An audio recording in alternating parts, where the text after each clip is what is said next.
ก็ได้ สบายดีทุกคนสบายดีวันนี้พบกับแบงค์พันเนาะวันนี้เป็นวันที่1เนาะของเดือน7เป็นวันพุธแม่นที่1แล้วเป็นเวลา7 โมงตรงเนาะ7 โมงเช้านอนแล้วเขาปรับวงนอนเลย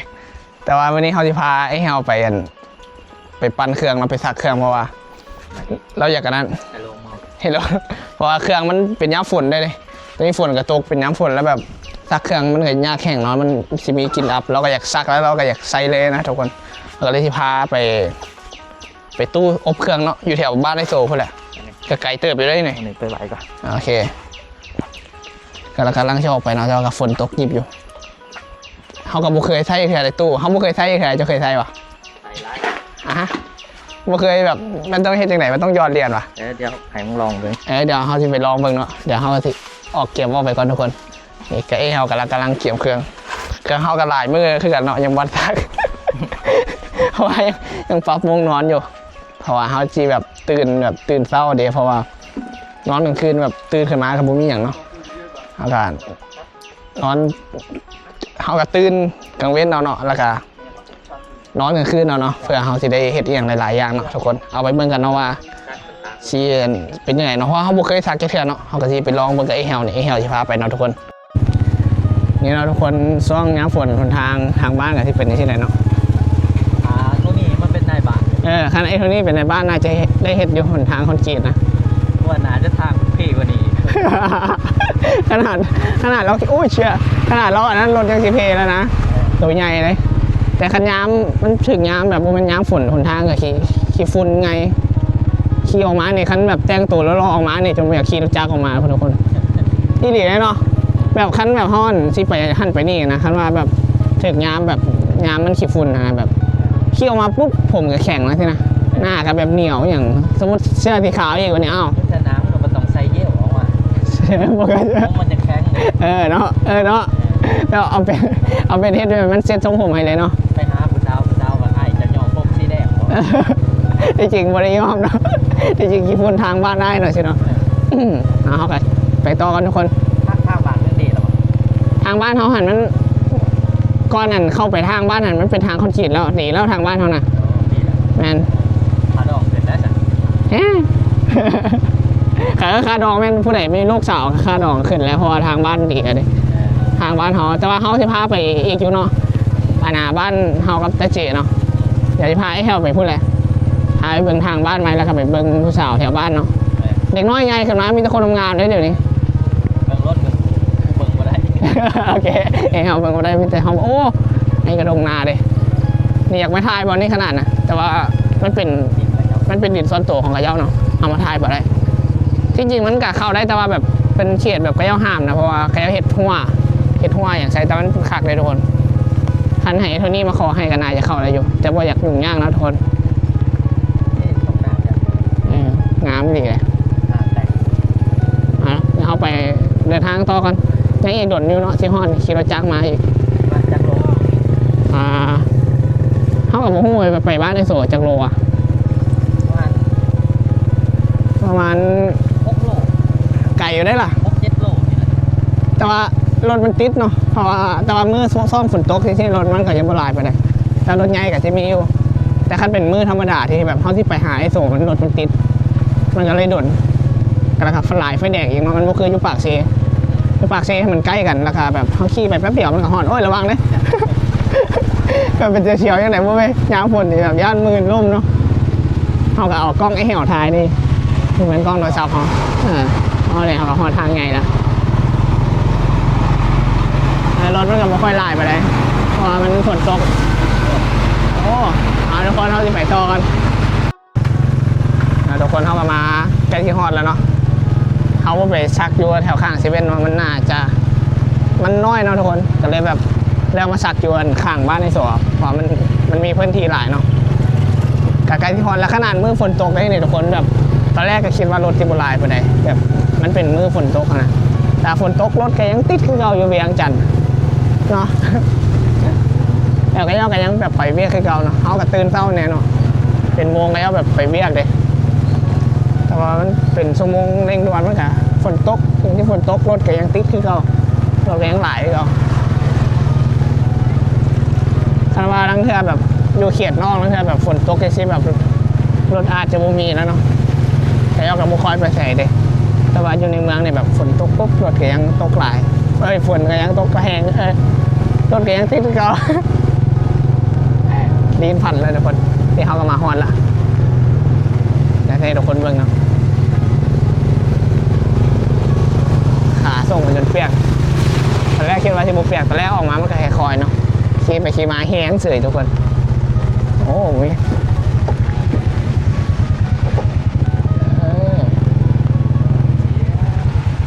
นี่เขาฮอนเลยทุกคน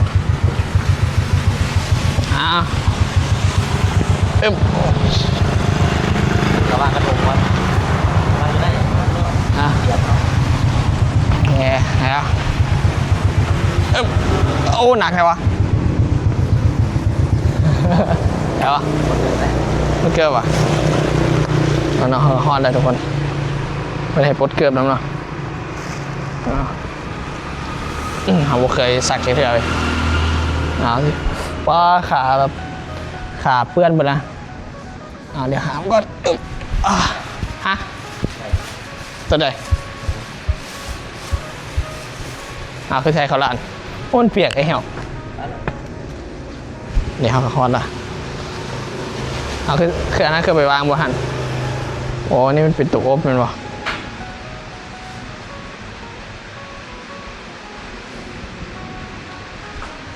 อันนั้นตัวซักว่ะนะ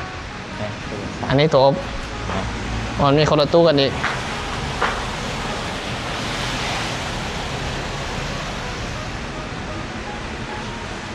ให้เบิ่งไอ้เหรอเฮ็ดจังไดนี่เอาใส่เลยหรอ ไหนดิ อันนี้มันเครื่องที่ชักมาแล้วเนาะเครื่องที่ชักมาแล้วแต่มันยังไม่เห็น เปลี่ยนลายเลยปะ ฮะ เปลี่ยนลายเลย ซับนี่แหละได้ปะ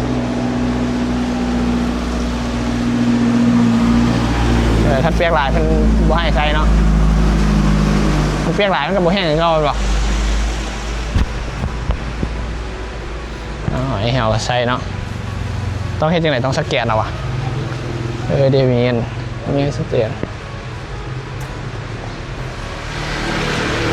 ถ้าหน้าเขากับหูได้ไปเฮ็ดจังได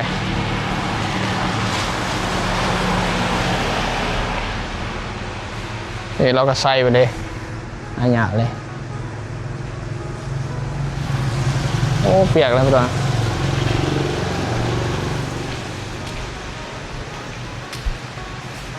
ตัวนี้เปียกเลยตัวนี้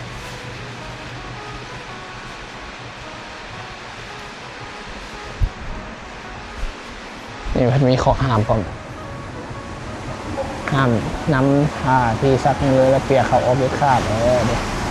ผ้าเคยเห็นมันที่เห็นให้ตู้อบเสียหายแล้วก็ห้ามอบผ้าที่มีส่วนผสมของโฟมยางน้ำมันสุดสันไนหรือว่าเพื่อนคันแบบมันเป็นยางมันที่ไฟไหม้เนาะแล้วก็ห้ามน้ำผ้าขนสัตว์เสื้อผ้าผ้าเซตีนหรือผ้าของไซส์นี้ของเรียกสัตว์เพื่อนห้ามเอาไซส์เนาะเพื่อแบบรักษาความสะอาดเด้ที่ไหนไปเนี่ยมาคำนวณเนี่ยไหนไปคำนวณเป็น ด้วยเบื้องฟ้าซับนี่ได้ปะ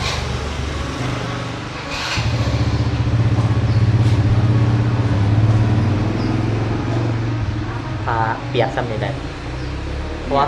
เขาปั่นอยู่เพื่อนเลยแต่เขากับมันต้องจับเป็นได้ปะอยากวะ โอ้แบบไร ต้องปั่นอีกมันบอก แม่ มันมีปั่นกันอะไรปะ แม่ป้านะเป็นเนาะ ตัวนี้มันเปียกคนเนาะ เอามาปั่นก็แต่ เอาปั่นไปเลยว่ะ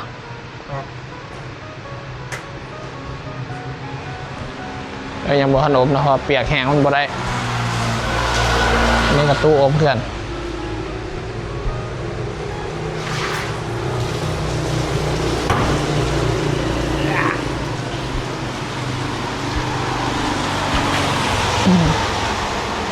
อันนี้ตู้ปั่นเนาะตู้สักไอ้ตู้สักตัวนี้ เนี่ย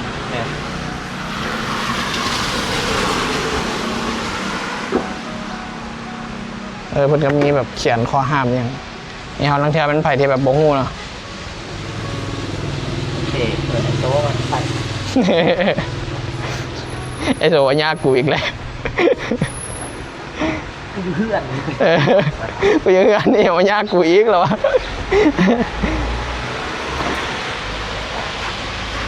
เขาต้องเกี่ยมมันอันนั้นแบบกับนั้นมานำต่างหากว่ะ สี่เด้ตู่กด ใช่มีตู้กดพร้อม โอ้อันนี้เป็นน้ำยาปรับผ้านุ่มด้วยนี่ขอให้เป็นแฟบนี่อันนี้น้ำยาปรับผ้านุ่มมันนี่ตู้กดเข้าไป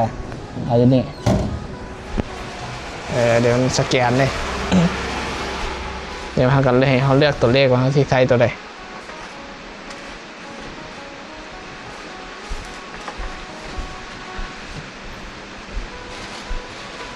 สัก2 อันเลยเนาะเครื่องลาย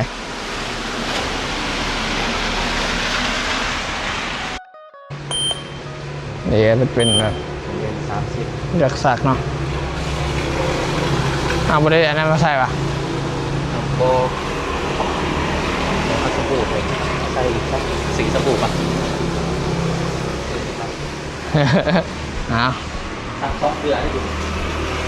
จานหนึ่งนี่ใส่ถุงหนึ่งเลยจีอันนี้อันนี้แฟบนี่ สี่ อันนี้แฟบนี่อันนี้น้ำยาปรับผ้านุ่ม 2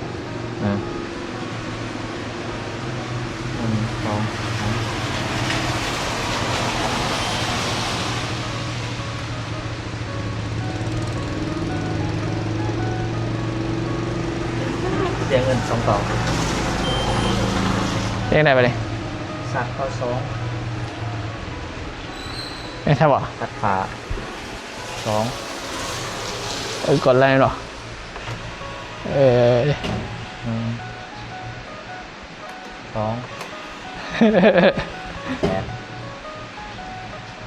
เบิดแล้วอยู่2เนี่ยเบิดแล้ว เกือบเนาะ 3 อันซักผ้าเจ้าคือเอาหลายอันแหละ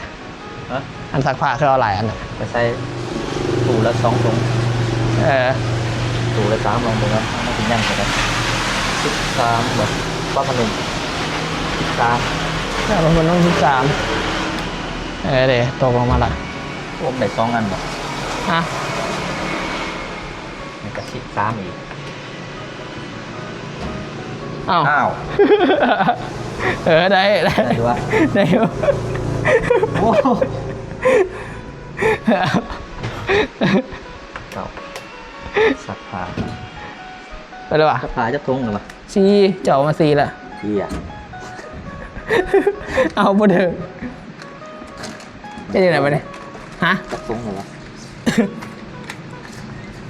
สักผ้าตู้ละ2ปับพนุ2พอแล้ว เอานี่เดี๋ยวจ้ะ นั่นนะ อันเอ้ย มันยังเรืออยู่เลยนี่ เอ้ย เอา เอ้ย สักผ้าอีกนะ จะพาไหมเอาตัวนี้ก่อนที่ แต่วันนึง ให้เราเอาตัวนี้ให้ก่อนที่อันนี้มันคาอยู่นี่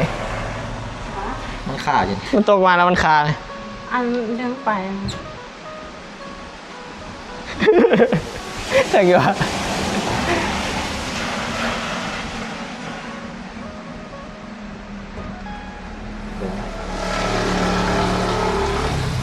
เอาเลยแย่งเข้าล็อกบันนี้ว่าถึงใช่ปะ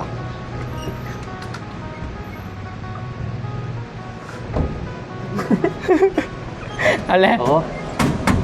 คือเขา ว่าถ้าทางอันก็ได้เอากระเจมาแล้วจะเอาผิดอะไร เอาอย่างเยอะกันนี่ 40 พัน จะขึ้นไปใช่นั้นใช่เอาทั้งกลางมันก็ตกลงมาเลยว่าจะเอา13มันก็ตกลงมานี้ 14 เดี๋ยว ใส่ลาย เบิด วะ เบิดแล้วอ่ะ ครับ ยังเท่าไหร่ครับ เก็บนี่อีก2เกลือเอาไหวใส่เลยครับมือเกลือน้ำมาซัก เอาวุ้นลงตัวนี้เอ้ย ตัวนี้วุ้นลงตัวนี้น่ะ เดี๋ยว อ่ะ ลองเบิ่ง2อันเลย เบิดแล้วนี่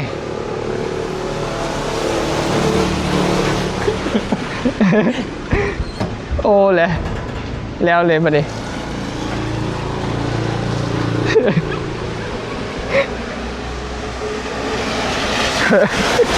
ล็อกเก้ขนาดนะตัวนี้ก็ล็อกเก้หนึ่ง นี่อะไรอยู่ นะจะที่ใช้วิธีไหน ตัวนี้เดี๋ยวสันที่จังไหน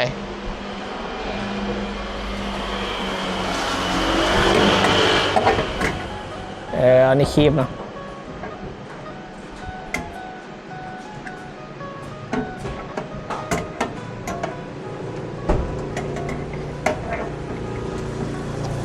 อุปสรรคแต่ว่า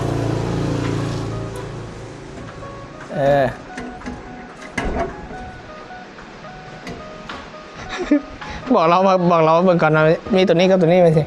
เดี๋ยวจะบอก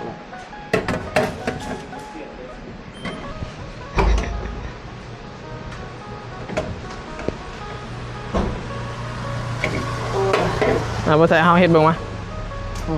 แล้ว ตัวนี้เดี๋ยวใช่ยังอันนี้ โอเคเอาให้เรากระเจียวมาใส่เอา นี่อันหนึ่งเด้อเป็นโบลง มันบลง อันหนึ่งเป็นโบลง มันคาตัวนี้แปลงไปใช้เลยวันนี้เขากับเอาออกมาแล้วเนาะแต่ว่ามันก็คาอยู่อันนึงเนาะอันนี้มันเป็นแฟบเนาะเป็นแฟบเป็นน้ำมันบอกเพื่อนบอกให้ใส่เป็นผงเนาะ แม่ ใช่เนาะเพราะเพื่อนจะให้ใส่แต่เป็นน้ำเนาะเอามาเบิ่งเนาะถ้าหน้าเขามาซักเอง ย่างอันนี้เด้อตรงนี้ มันคาอยู่เถิง อันนี้เป็นโบลง น้องอ่ะเดี๋ยวกำลังจะแกม โอเคเอาใส่ยังไงไปดิใส่อยู่เถิง พามีใส่นะซัก อยากตัดน้อง นี่อันซัก ไม่ตัด ห้ามใส่เป็นผงเนาะใส่เป็นน้ เหมือนนะผู้หมันใจครับผู้มาซักไปถือไปทงมา ำไม่ได้ ซื้อเป็นผงไปแฟบมานะมันมีแบบน้ำแบบน้ำอุ่นกับสำหรับเพื่อนปานกลางเนาะน้ำห้อนกับผ้าเพื่อนหลายมันมีแบบคันใส่น้ำห้อนเนี่ยผ้าเพื่อนมันออกได้เหรอ นะ คันใส่น้ำห้อนนะผ้าเพื่อนมันเดียวมันออก แข็ง ครบ ทำอะไรมาบ้างใส่น้ำมัน นั่นเป็นผ้ามันเป็นอันซักเครื่องที่เป็นน้ จะเทียนเอามันยังไม่แข็ง ำเจ้ากดอย่างไรใช่เมื่อกี้นี่มาละ วะ เชี่ยเอาคุณน้ำคูบมาวะน้ำมันน้ำมันมาจังหน่อยมันมา นำโยนไม่ครับ เข้าซากแบบนี้มันสะอาดกับตู้อยู่ขนาดบ่ แกสะอาดกว่าโมโหคือกันแต่30,000 30,000เนาะนี่มันเป็นราคาเนาะน้ำเย็นคัน15 กิโลกับ30,000ก็มากดเลือกน้ำเนาะสตาร์ทเรียบร้อย มาละยังตัวนั้นนี่บ่หันได้ ก็ดูคนนั้นแหละ โอ้คนมาน้ำหลังคนยังไงสักก่อนเนาะเพราะว่าประเทศเป็นเขาเฮ็ดบ่เป็นเนี่ยนี่เป็นของไอ้แฮวนี่นะลงนี่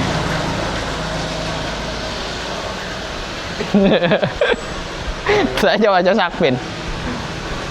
แต่ว่ามีนะ กดนี่คือโมโหมันไหลจับตรงกด4,000ได้ต้องสัตว์ได้อีก เฮีย ยัดไปอีกตัวนึงเดี๋ยวมือ ยังมื่อหน้าคันแบบ น้อยมันยามปนเลย เฮ็ดเป็นเลยเพราะว่ามาทดสอบเนาะมื่อหน้าเขามาซักกันเขาจึงเฮ็ดเองเป็นเนาะ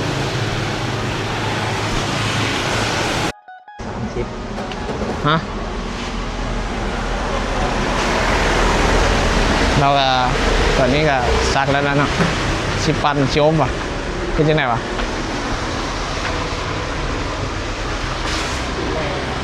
เหี่ยวกับหมูฮู้กันเนาะ เลยถามเพื่อนก่อน อะไร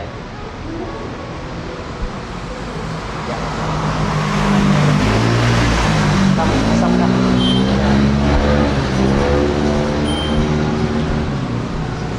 ตัวนี้เท่าไหร่จ๊ะ 30ตัวไหนปุ๊บเป็นซ้ำกัน ใช้2 เที่ยวสแกนเองเนาะผมนี่โดนบอกว่าเพิ่นเขียนเวลาบอกว่าจังได๋บ่นี่ มันมี3โหมด หมดได้จะนะ ยังวะ กางอ่อนยางเครื่องเปียกแต่ยางเครื่องใหม่ อันนี้เลยธรรมดา อันนี้ต เออ ำน้ำแลน นี่มันเป็นอ่ายออกมาเลยมันมีความห้อนมานี่เนี่ยมันเป็นอ่ายออกมาเดี๋ยวเราก็สแกนเนาะสแกนแล้วก็ไปกดอยู่นี่มันจะมีเลือกโหมดพร้อมว่าเอาแบบห้อนแห้งบ่อย่างนะเขาก็อ่านบ่เป็นนะทุกคนน่าจะเป็นในเครื่องแห้งเลยแต่ว่าเขาเอาแบบระดับปานกลางเนาะใช้เวลา30 นาทีเนาะแล้วก็ถ่ายไปอีกเนาะหน่อยนึงฮะใส่ตัวนี้ป่ะ แมนตัวนี้มันจะเป็นไฟระดับต่ำระดับกลางตัวนี้มันจะเห็นบางคนเสีย อ๋อมันจะแห้งเลย แมน อ๋อ เพราะว่าถ้าว่า คำว่าใส่ตัวนี้มันบ่แห้ง เพราะมันแห้งอยู่แต่ว่าตัวไม่เป็นไฟคอย โอ้ อ๋อแล้วใส่ตัวนี้เลยมันจะแห้งตัวนี้ก็ใส่แบบแห้งให้มันแห้งกันเดี๋ยว ระดับไฟแห้งเรื่องนั้น คันใส่ตัวนี้มันจะแห้งเลยแล้วว่ะคันใส่ตัวนี้มันก็แห้งอยู่แต่มันแห้งบ่หลายมันก็ใส่บาทหนึงเนาะ เครื่องธรรมดา เดี๋ยว ไอ้เฮากับทิมใส่แล้วเนาะไอ้เฮากับเท่าไหร่ว่ารวมทั้งเบิดนี่ อ่า บ่รวมทั้งอันนั้นเลย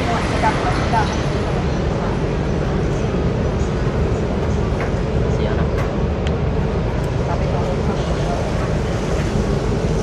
จะว่าหอมแน่เนาะ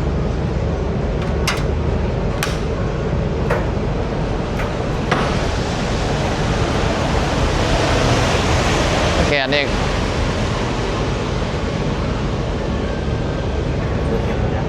เฮ็ดบ่เป็นเนาะได้ถามเพิ่นเนาะ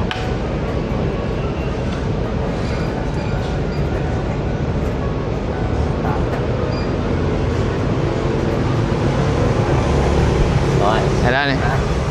เอากระทะไปอีกเนาะ ตามผมเชื่อตัวนี้แล้วมันก็เอาออกมาครับ แม่นเฮาก็สินั่งท่าไปอีก30 นาทีเนาะ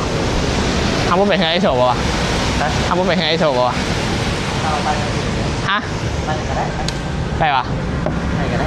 ไปเรือว่าสินั่ง ไม่เห็น ฮะ ไม่เห็นเนี่ย จักบ่ฮู้เนาะ นั่งลิ้น ไปเห็นเราเห็นหน้าบ่จ้ะ มองขี่ปาก ไป เห็นหนา ไปกวนเราดิ ไม่อยากเห็นหนาแล้ว เสียงเขาบ่อยากเห็น ขี่ไหมแม่ ฮะ ขี่ไหม เอาเดี๋ยวเขาสิขี่ไปก่อนนะทุกคนจะไปขี่ไปกวาดมันก็นะเพราะมีไผอยู่หั่นแหละ หลายคนเจอไอ้โซน เอาเลยมาเจอ ไอ้เฮาอยากเจอเนาะไอ้เฮาเดี๋ยวเขาสิไปกวดแล้วก็เนาะว่ามีไผอยู่หันเนี่ยน่าจะพันตื่นดอกน่าจะมีแต่ฟิวตื่นแล้วเนาะฟิวตื่นที่บอกนี่ฟิวกับมิ้นเนาะตื่นแล้วเดี๋ยวเขาไปหาเราก่อนทุกคนโอ้เขาก็มาฮอตยันนิดแล้วเนาะแต่ว่ายังไม่เห็นไผไปน่าจะยังพันลงมาเนาะเขาก็เล่นกับแพนเทอร์ก็ซะเขาจะบุลงมาเขาก็จะกลับไปหาไอ้เฮาเนาะแพนเทอร์นี่อันนี้มันแพนเทอร์ที่ทุกคนเห็นในคลิปฟิวเนาะฟิวก็หยอกกับแพนเทอร์เลยตัวตุ้ยขนาดไหน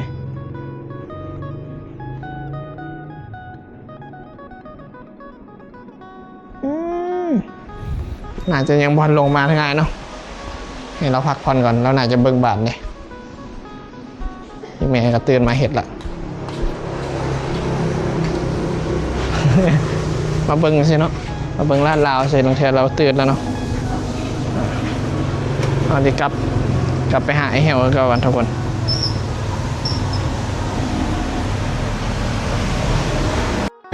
นี่ตอนนี้กับปั้นเป็นที่แห้อยแล้วเนาะอบละมันแห้งเลยเนาะแบบคือตากแดดเลยนะมันแบบเป็นท่อนๆนะ มันสะอาด ขากไว้แล้วว่าตอนเจ้าเคยซักที่อเมริกามันเป็นแผ่นยังก่อ เนี่ย มันเป็นแผ่นนั่น มันมีแผ่นคอมฟอร์ต มันเป็นแผ่นที่แบบเพ้นให้แบบผ้าเขาบดนั่นเนาะ เนี่ยผม แต่ว่าแต่อยู่ลาวมันหาซื้อยากเนาะ เดี๋ยวหาซื้อมันมีอยู่นะแต่ว่าพวกคอยใส่ แต่มันบ่ค่อยมีห้านแบบห้านขายโดยเฉพาะเนาะ เนี่ย คันว่าแบบคันทุกคนแบบเพิ่นจะขายแบบคันเป็นบอสซักเพิ่นจะขายเลยแม่นบ่แต่ว่าอยู่นี่มันบ่ค่อยมีเนาะ เดี๋ยวจังนั้นเขาก็จะเกี่ยมกลับเลยถ่ายให้แหวพับเครื่องแล้วก่อนตัวนี้ทั้งตัวแรกทั้งเทิงกันแล้วล่ะ ตอนทำมาร วมทั้งเบิร์ดนี่เบิร์ดเท่าไหร่รวมทั้งรวมทั้งซัก 130,000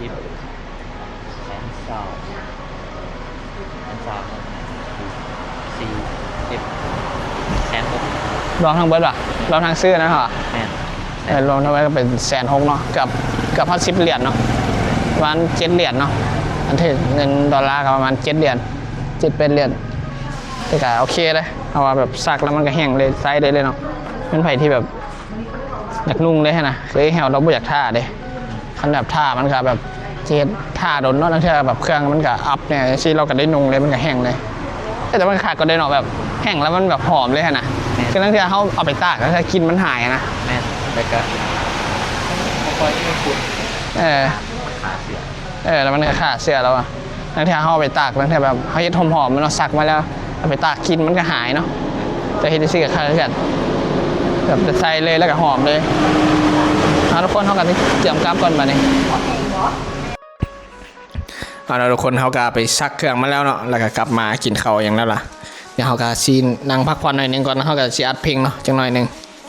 อย่าลืมกดติดตามเลยทุกคนนะให้มันฮอต 1,000 ติดตามเลยทุกคนยังไม่ฮอตวันนี้อย่าลืมกดไลค์กดแชร์ได้ไปก่อนทุกคนบ๊ายบาย